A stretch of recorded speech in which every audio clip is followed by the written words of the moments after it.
கலை அன்னமே.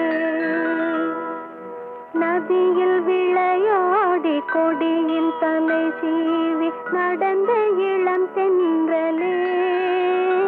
வளர்பொதிகை மலை தோன்றி மதுரை நகர் கண்டு பொலிந்த தமிழ் மன்றமே.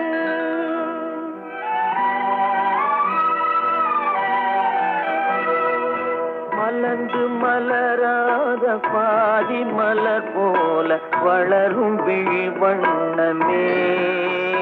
வந்து விடிந்தும் விடியாத காலை பொழுதாக விளைந்த கலை அன்னமே.